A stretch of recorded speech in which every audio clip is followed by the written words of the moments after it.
Hello, thank you for joining me. I'm Stephen Englander, and we've been looking through the news this week, and we're going to be talking about Nike, Forex, and NatWest. I mean, NatWest has never been one of my favourite banks, and we're going to have a little light look at what's going on in the world, and hopefully you'll pick up some ideas for your own small business. So don't forget though, we do offer, this is all sponsored by my company Accounts Direct, in order to introduce you to our accountancy services. So if you ever need an accountant or a bookkeeper or want to have some advice, do contact us. And if you do want to listen to this on a podcast, we're wherever you are, and if we're not where you want us to be, then tell us and we'll make sure that we are there. So the exciting bit in today's this week's news, for me anyway, is an old hero of mine, Captain Kirk from Star Trek, William Shatner, 90 years old, and he went to space. I mean, that is just amazing. You know though, it's all a big publicity thing, obviously. I mean, the Bezos and the people that run Amazon, it's great publicity for them. It centres the world around you. Who better to be in space than a massive sci-fi fan like Captain Kirk? But I think that what would have been better is if they'd have timed Captain Kirk being in space with actual first contact with aliens. Because if you notice, a lot more science fiction films around that are sort of like introducing the idea of first contact with aliens, and so it's nicer rather than they're eating us. So I think they're on the way. So just think of all the potential for real estate and building property out in space and opening up shops and just expanding your business online. Anything else you want to say about Captain Kirk? Because I know he's a favourite of yours, Graham. I'm super hyped for this. I love it, me. Yeah. I'm dead happy. I think we should, people have been saying, it's just the rich and powerful and that. And that. Yeah. It was the case at one point. Only rich and powerful people could have a car. Yeah, it's true. These things filter down. As soon as I can get a little spacecraft, I'm off. Yeah, I mean, if my grandkids phone me one day and say, I've got a new job, Dad, Granddad, I'm going to be on the moon. Well, people have been saying to me for years, I live on a different planet. So, let's get the spacecraft. Anyway, in the news, though, what I've been hearing a lot of this week was Nike pulling out of all the shops and stores in Israel. I think, that sounds a bit political, but it's not. It's not. What Nike is saying is that they're going to pull out of the stores in Israel because they've got a much bigger business model, a much bigger project going on, where they're going to be selling Nike footwear and products through their own stores and online, and it makes perfect sense. Apple do it. They've got their own stores and they sell through some select high-end partners of their choice, like Selfridges and whatever. But it's a way of maximising product, and this is what I've always liked about branding, because with if you've got your own brand, you can so control profitability, and not only will they sell just as much product, but they will sell at a higher price and a higher profit margin because they're controlling the market. Shops that was previously selling Nike might take a bit of a hit, but they'll find other products and maybe a different target market, a stronger thing. Because you can't, if you've got a business built about being an agent or dealing with brands, you're going to have problems. I remember when I was in China years ago, there was I'd taken out a couple of clients that owned pubs of all things, and they found a white label beer maker that could produce a certain type of beer that they liked, and people can there's lots of microbrews here that will do the same, and you can have it white labeled with your brand on it. So as a pub, for example, or a restaurant or a bar, you've got your own brand beer, which is in addition to whatever else you're selling. And believe you me, when you've got your own product that doesn't rely on people walking through the door, because you can sell things online or you can go and promote it, it makes everything else sell a bit better. I mean, my dad's a great one for this. He's got his own made bags that he mixes in with other people's brands, and at the end of the day, if there's a problem with supply, he's got his own brand going up, and it doesn't matter if this manufacturer there says I can't do it anymore, because you can always find another manufacturer there. And that's my take with this. I'm not sure why it was particularly about Israel, but I suppose it came to light because Israel's always a sensitive a sensitive subject. But, you know, I mean, I'm not against controlling your own brands. I just don't like the way big businesses act half the time, and it's an example of what they're all going to do.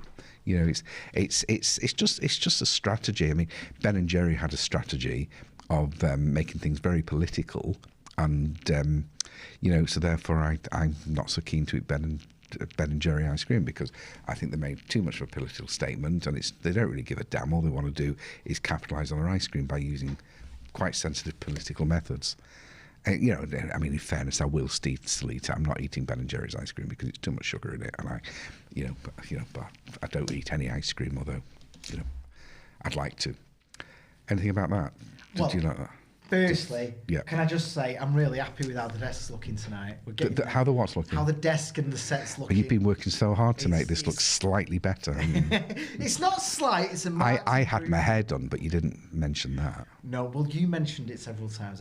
Because I need to know that my hair looks nice. In terms of Nike, they're just that, you know, there was for years and years people talked about the child labour that they used across the world. But they've all done this type of thing. They still do, and they're just trying to. They make loads and loads of noise over there and hope that people stop talking. I mean, in the main, big businesses are bad and small businesses are good.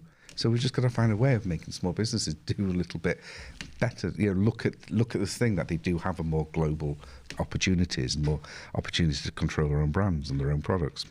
Total Utter Nutter has suggested that Hugo Boss should move into the old Nike stores. Why? I don't know. And what old Nike stores?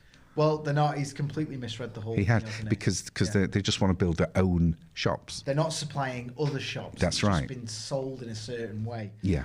Boss thing is a Nazi reference. Yeah, I know. I didn't want to. Oh no! I sort of half knew about that. Right. Thank you, Total Utter Nutter. This is not a political show. How it's dare about business. we money crosses all boundaries, and when it comes down to it, everything is about money. You get the money right, and it's the only thing that people don't have diverse opinions on. You know, money is money. Can we just give some quick shout outs as well? Last Dance's in as well. Duke Bratsy's in. I saw York's Kev as well. And then me. I've been chatting on the thing. Hello, everyone. Hello. Duke Bratsy asked quite a good question, which will lead into the next segment. And he said, I'll send it to the thing so you can read it yourself as well. Okay. I sadly don't have much money to invest. Is it too late to go for Bitcoin, or is that still somewhat of a good idea? I think I'm not an investor, and I'm not saying be an investor, and I'm not saying be an investor. I've just invested in my own businesses because I can control it better. I don't like the idea of giving other people money with the hope that I'll get a return. I just don't. And every time I have, I've not done very well out of it. The thing with Bitcoin is that you're buying nothing. You're buying the hope that the next person that buys it will buy it at a higher price than you've bought it at. So I just think as an investment, you should be looking at things that you can control. Start a little business, start a little, what's it called these days, side hustle. You know, that's what I think we should do.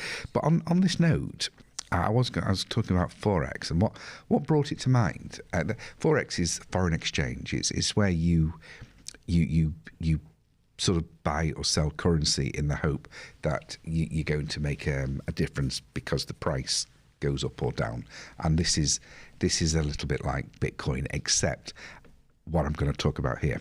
So the other day, I got a message on LinkedIn, and it was from a young lady. I don't know how old she was, but when I saw the picture, she's probably early 20s, and it just she requested to follow. So I always say yes, unless it's Hayden, because he keeps badgering me.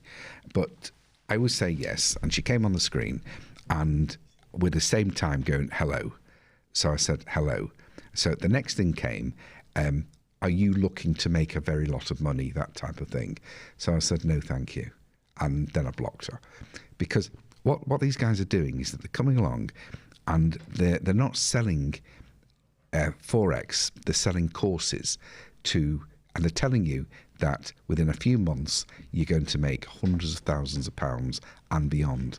And I've known a few people that have made a few quid on foreign exchange, but they sort of know what they're doing. They're attuned to the currency market. And I've known people that have gambled on it and they've lost money.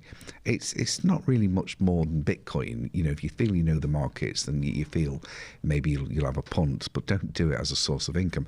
But what these guys are doing is they're bringing people in and charging quite a lot of money, and for courses that don't really teach you anything. And it's like any other get rich quick scheme. It pulls in, at worst case scenario, vulnerable people. But on this show, you're not going to get vulnerable people. You're going to get greedy, snowflakey, entitled people that are looking for an easy answer. So if you've got a business, you tend to be a bit more practical, and you don't really fall for these scams. So do be aware though that anything that shows easy money quickly, it's a scam. It really is. And just don't even get into conversations with them. You know, I mean, England's now one of the biggest banking fraud countries in the world. It's so many opportunists in the banking fraud are working from England or finding a lot of victims in England. And Forex isn't quite the scam that it's not a blatant scam. It's a draw you in scam. It's like multi-level marketing. It's like promising you things that are just too good to be true. And if it's too good to be true, seems it, just back away from it. Unless you really know what you're doing, you're not going to make money very much. So take that money in the courses or whatever they're flogging you and go and invest it in yourself. Go and study something that you can control. Does that make sense for you? Yes, I agree. Do you agree? Have you ever been a victim of any of this nonsense? Possibly when I was younger, but I don't particularly remember, to be honest. No. I mean, there's one thing, but I'm not going to talk about it on air. I've been drawn into a couple of these things by people who are sort of friends or I thought were respectable business people, and they've invited me to some of these types of meetings to give authenticity to what they're plugging. And unfortunately, it's backfired for them because I just don't want to get involved in these types of things. Well, and the thing is, you might look at one scam and be like, that's dead obvious, but then you fall for... I mean, I don't know if you want to talk about it on air, but we were talking earlier about... Yeah. You might have wasted 1,800 quid on something. Well, that's an unfortunate thing because I booked an exhibition at the Northern Manchester conference centre, and I paid £1,800 and they cancelled it because of COVID. But now all the phones are dead and no one's answering my emails. So I'm not sure whether that's a scam or whether that's just an unfortunate casualty of the COVID situation. But we'll see. We'll see. What I thought you were going to say was before, when I was speaking to that gentleman, who I think is also misguided, who was trying to get me to introduce a tax planning. Yeah. We get some amazing phone calls. Yeah, but we had fun with it, didn't we? He was trying to get me to introduce clients to a situation where you would pay them X amount of money for some sort of advertising, and then they would give you back 80% of it in your back pocket, but you could claim the 500. Sorry, you could claim the full 100% as a taxable expense. And I thought, oh God, you're not really telling me this, are you? I mean, when you think about it, if you've got a £500 taxable expense, you've got £95 in benefit for you by tax savings. But the cost of this was £100, so you're actually £5 worse off by doing it. And I'm sure at some point the taxman would come knocking. So I'm always, even if it's legitimate, even if it's got some validity to it, I'm not one of these people that like to encourage these types of schemes. I'm more, look, let's make some proper money. Let's make the business stronger and then pay a bit more tax. It doesn't matter if you're making more money. So that's really what I'm about. Just keep things right, not trying to be clever. What? Stop the show. This is very important. Oh, okay. Very, very important. Someone said something nice about you in the chat. Oh, don't say it. I don't want to spoil my image. Okay. Oh, well. No, go. Is it how handsome I am? It literally has the word handsome in the comment. Yeah, I'm just sending it over now. Thank you. It says, hey, Steve, nice hair. You're a goddamn handsome man, Thank Steve. you. Melanie, are you watching this? Miracles I work. I can see myself as a Hollywood superstar. We've got our 80s soft focus on tonight. I think it's amazing. No, I know. It's just like insane. It's still on there. Just a quick question about. Oh, sorry. There's more. There's more. More about my hair. More about my good looks. No. Duke Braxia said, "I'm actually serious about NFTs. Is that something worth looking into?" NFTs. Yes, it's non-fungible tokens. It's a way. We've mentioned this before on the show. It is. It's not a route to riches, but it's a good way of making sure you get the due benefits for your artwork or holdings, because you can sell this on. You can sell your artwork on, and you make sure that you get full relief for it.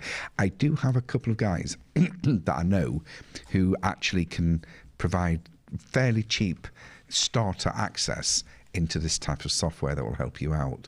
And we had John Bishop on a while ago, didn't we? Danny Pensive is a comedian who's also an artist, and he's gone down this route. And I think it's anything where you can control your own products. I think is great. Is that okay for that? Yeah. Yep. Anything else? No, we can carry on. Okay, we can carry on. But when we were talking about tax before, it occurred to me that, do you think there's any mileage in taxing different industries at different rates? Has anyone got an opinion of that? It's like, if you're not just individuals, but industries as well. Because like sometimes, should the medical industry that provide benefit to humankind, should they be taxed at all? You're nearly there with the at all part. Go on. Just get rid of it all. Get rid of what? Tax. Get rid of it all. The whole system. We need tax to control things, so that filmmakers don't get out of hand and make too much money. But there are concessions for certain industries, for certain people as well, like priests. They don't pay tax. Yes. Yeah, but nurses do. Yeah, especially in the NHS, where that tax is then going back to pay their wages. But why do nurses pay tax? Wouldn't that be a way of really helping everybody out? I mean, priests can get it. I mean, priests have their uses. I'm not sure where, but I'm sure they do. I've never found a useful rabbi, but there's that as well. But it's something to think about. Why does a priest not pay tax, but nurses do? Nurses are wonderful. Anyway, I just thought I'd mention that. This has nothing to do with business. It's just something. What have you put here for me? You put New Welsh GCSEs from 2025. Yes, I did. That's engineering and manufacturing, film and digital media. So they're bringing new subjects. Yeah, I think that's great. I saw this. Unfortunately, it's Wales, and unfortunately, it's 2025, which is it should be now, this year. Do it. Go. Well, I've never understood why schools, I think we've mentioned this before, why schools don't teach life skills like bookkeeping, money. I mean, most of our lives are dictated by money, not just how much we've got, but how much we manage it. And I see so many people that just don't know how to manage money. And that's some business people. And, a good business is about good bookkeeping and managing money, managing resources. Why is that not taught at school? Why is cookery taught at school and not this type of thing, life skills? And then why can't we do things more like about engineering and manufacturing? The likes of your dad are a dying breed, They are. My dad manufactures handbags. He's still at it. He enjoys it, but I think manufacturing is a great career. Something really sad. My better half graduated a few days ago. Oh, congratulations! It was at Manchester Cathedral. It was a wonderful thing. They shouted engineering, and 4 people, including her, walked up. Is that all? And then, we're so desperate, and it's easy money, really, in terms of finding work. You're never going to be out of a job. No. But then contemporary photography was 6 people, and I was just like, why? I don't know. Vocation. I mean, people should have a right to do what they want, but we need to get sensible things going out there. But I think there's a reality, though, in terms of, I don't think kids are fully educated just how... No.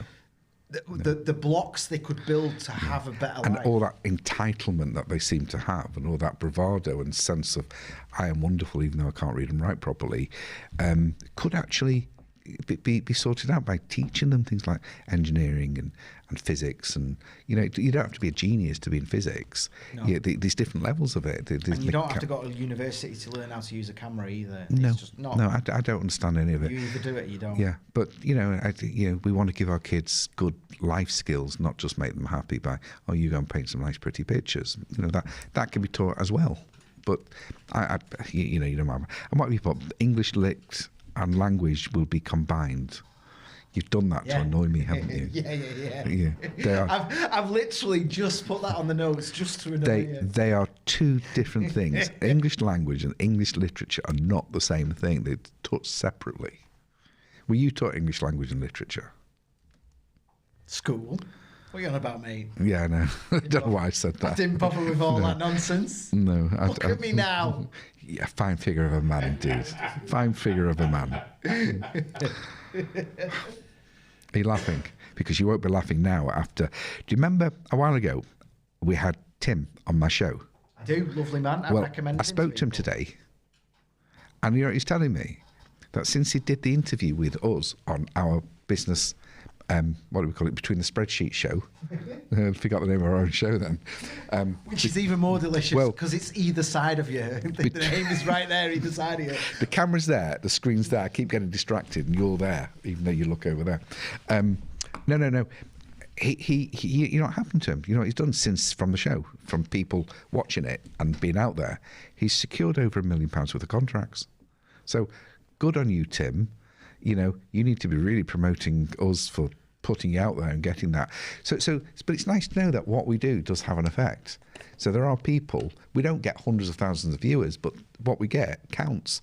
So if you've got an interesting business or ideas or a good life story, then give me a ring and we'll get you on the show. Why not? Over £1 million worth of contracts. Not bad. Not bad. Well done to you as well. What have you got here for me now? Did you say you wanted a clip? I don't know. You've kind of I've gone somewhere else, haven't I? What clip of what? Wait, I don't know. You were going on before about changing the subject about insulating Britain. Oh, insulate Britain. Oh. Do you know what I don't understand? Go on, Seriously. Go on. Well, okay. Look, climate change, climate warming, global warming. Maybe why aren't they lobbying for air conditioning instead of insulation? Because it's going to get hotter and hotter. Why do we need the air? Is that being a bit silly and condescending? It should be like put those fan lights up. Britain. Yeah. That's what they should be jumping in the motorway for. That's pathetic, isn't it? All they're doing is stopping people going to work and getting along and burning up more petrol. Do you know there was someone who's had a stroke as a direct result of it and is now paralysed? Really? So never mind, our angle on it in terms of businesses, supply chains, everyone getting screwed for hours and hours on end. But no, there's actual medical thing. And there's always problems. And I don't understand why people can't just get up in the mornings, go and work, do things properly, get on, don't hurt anyone, and everyone gets the latest digital TV every few years. What is the big deal? I don't know. Is that my soapbox stumbling? You're drifting into fascism again there. I can feel it. Is that fascism? Yeah. Your digital television. I think it's just reward for sensible enterprise. State pension age is going up. Yes. What's it going up to? It's 66 and 7 months. I don't know if I'll get that far. It's what do you think of pension age going up? Do you think that's awful? I'm not a big fan of putting your eggs in the government basket. No, I'm not. Taken care of. So you see, this has been brutal, and I'm not saying whether it's right or wrong, and I'm just saying that you've got to watch yourself. If you don't look after yourself, nobody else does. So now that you know that the government age is going up, go and speak to a financial advisor, a pension advisor, and take out a private policy. They're better than the government performed ones, and you don't get the state pension instead of a private pension, you get them both. So why not start saving a few quid a month towards your ultimate retirement? Most people that have got private pensions, when they take them out at the right age, can retire about 55.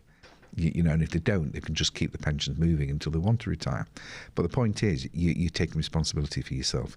If you put your faith and your future into other people's hands, whether it's the government or Nike or Amazon or any of them, then you're gambling.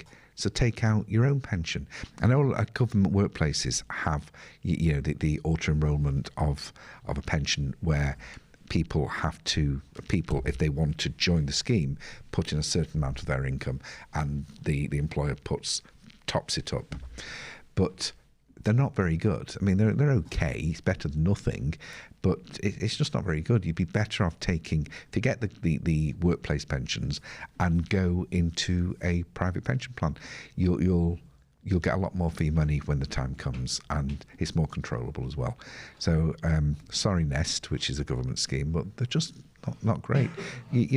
Governments are great for giving us an infrastructure so we can promote our wares and promote our business, but don't rely on handouts from the government. You might feel you deserve it, but you don't.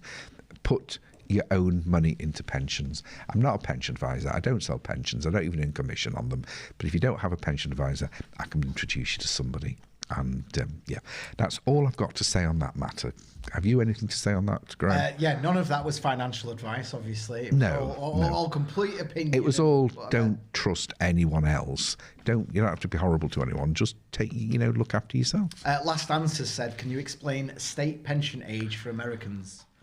I could, but I'm not going to. Because what happens in America, who cares? It's America. They'll find their own way. Cup of Tea has said, does Accounts Direct offer you a pension, Graham?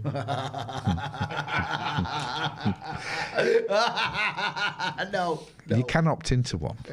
No. But Graham decided, when he thought that we would pay the full pension, he was up for it. But as soon as he realised he had to contribute, he wasn't too keen. Yeah, that's definitely what happened. Yeah. The UK has record job. As if you're going to get to pension age. The UK has record job vacancies and businesses blame Brexit. There's always been like this. There's lots and lots of work out there. There always has been. And I've got so many clients that are crying out for help for staff. So I think the million might be a little bit understated. I think that if people want a job, I can introduce anyone that wants a job to a dozen clients who are looking for people. We don't want idiots. They don't want idiots. They want people that can actually do the job. And now that furlough's finished, we're probably going to get a better soft approach as well. We don't need people from Europe or wherever. There's enough people in this country that can take up the jobs if they want to. So you better hurry up and do something. Either go and retrain or do something before the robots take over.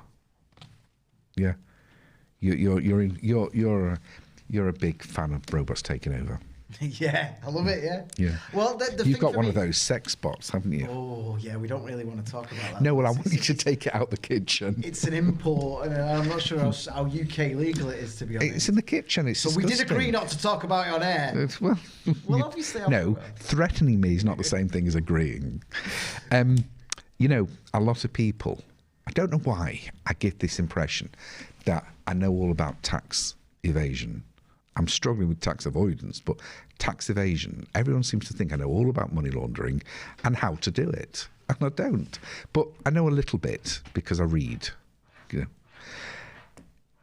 What's with money laundering, it's a funny thing because I've never quite got it. Now, I understand, like Ozark, that film about money laundering, that they've got this illegally gotten money, like drugs and extortion and crime and all that type of thing, and they want to spend it. The gangsters want to spend it.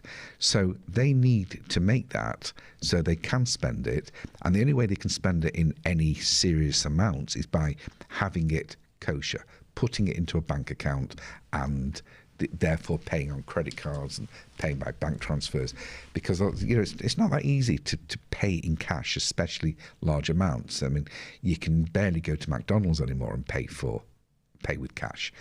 So how do you get rid of hundreds of thousands and even millions of pounds? Well, the usual method is that they do things like open a nightclub, and they increase the turnover levels. So you can say, I've taken £100,000 last year on the door, but you've not really taken anything. But you can put it in the bank and it's done. The thing with putting it in the bank and putting it through your books and doing stuff like that is that it then becomes taxable and maybe subject to VAT, and. Now, if the money's gotten illegally through drugs and all that type of thing, they'll just put it in. They'll just include the cost of laundering as part of their cost of their whole organisation. So if you've gone and robbed a bank or done something, then you can put that money through your chain of off licenses.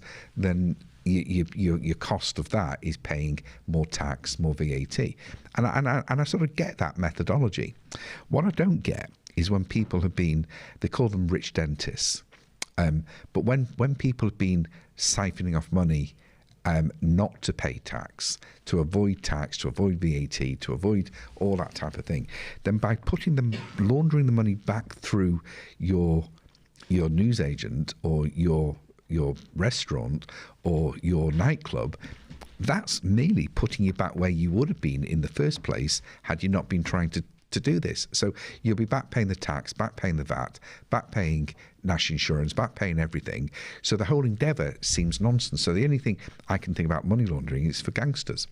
But what's got me talking about this is that NatWest was in the papers again. I mean, it's not my favourite bank. I have in all my business life for the past, gosh, it's 45 years, I've never had a good dealing or know anyone that's had a good dealing with NatWest. I'm not saying they're a bad bank. I'm just saying that that's my experience with them. And I had, they really let me down in my younger days and taught me a very big lesson, because I always used to think you could trust what your bank manager said, but he just lied to my face. So I'm not a fan of NatWest. But then again, it's a bank. They're not my friends. They're there to do a service. It took me a while to learn that, but it seems that they've just had a £350 million fine. And that fine is based on them allowing money to be basically banked without checking where it's come from. So if I went to the bank with £20,000 and banked it, my bank would want me to show them where I got that money from. But apparently a firm in Bradford, of all places, a jewellery firm, who's actually a bullion firm, has actually put through £350 million over just slightly less than 3 years. So that's well over like £100 million a year. And there's all sorts of things gone on in this. Like, why would they not check something like that? Are they idiots? Okay, they're idiots. They've been careless. But then I went and looked at the company, and it was a company called Fowler Oldfield, and I went to look at the accounts. And what I found is that there's at least half a dozen different companies with similar names and similar directors, all liquidated on the same date. And in the newspaper, I read that this particular firm has been going over 100 years, but the accounts say it was formed in 2008. Also, the nature of the business doesn't say bullion or jewellery or anything. It just says something completely different. And other business support services, and the level of stocks that they were holding was like £450,000. Now that might seem a lot of money, but when you're turning over what is effectively over £100 million a year, £450,000 doesn't make sense of any given time that they're turning over that sort of money. It just, they're turning over like £200,000 a week. It just doesn't make sense, in my opinion.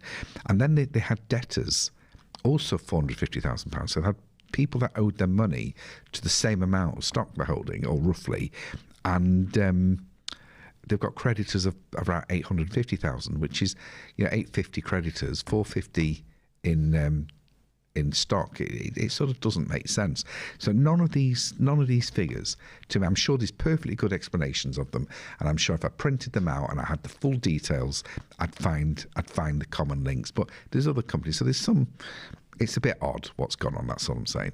And then to top it all, who is the auditor? Do you remember last week when we were looking at Patisserie Valerie, and the auditors were being fined again for bad auditing principles?